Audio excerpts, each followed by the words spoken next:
Hello guys, it's Doc TV. So, ito na naman tayo. Pupunta na naman tayo makikimukbang.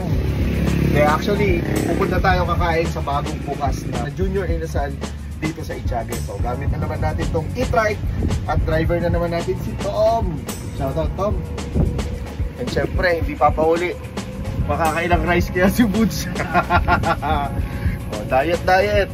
Ayan, so kasama natin si Ian at saka si Ryan. Tingnan natin kung ano ang makakain natin at kung makakailang rice ba tayo para sa dinner na to. Abangan natin guys. Pare ko, ikaw ka ng bato, wala tayong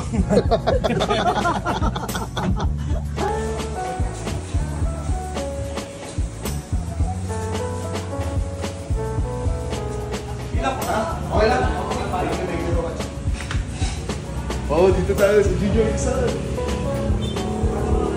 Dito tayo. Pero kasi yung parang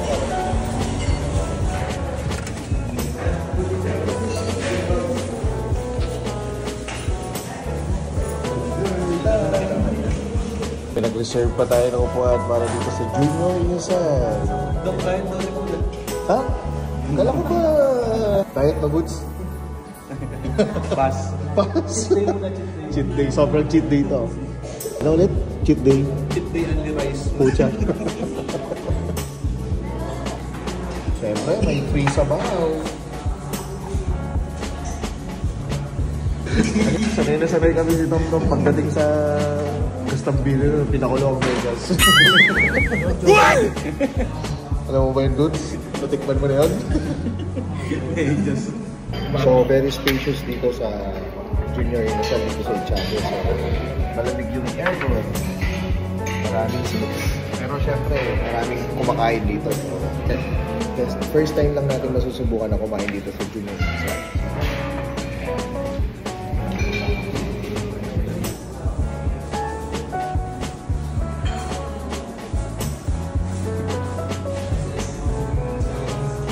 Oh, dinner time. Time check, anong oras na?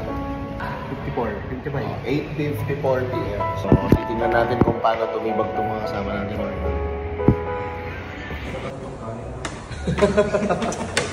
Ayan na.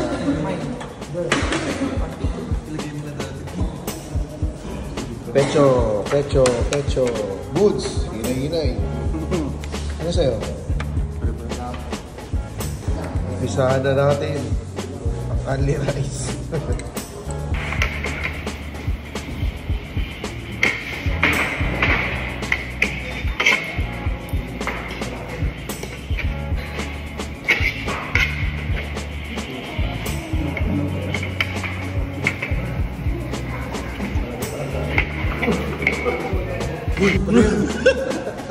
Hindi naman talon ng kambing niya lang.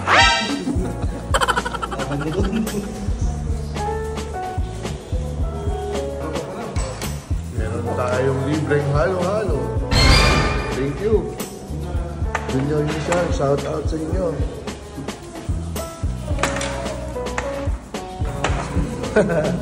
Thank you so much. Meron tayong free halo-halo.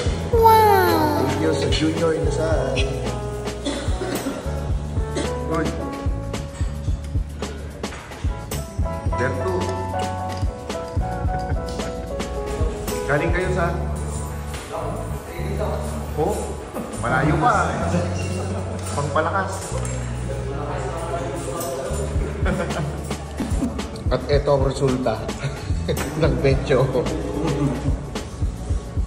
Ano ba, Balbon?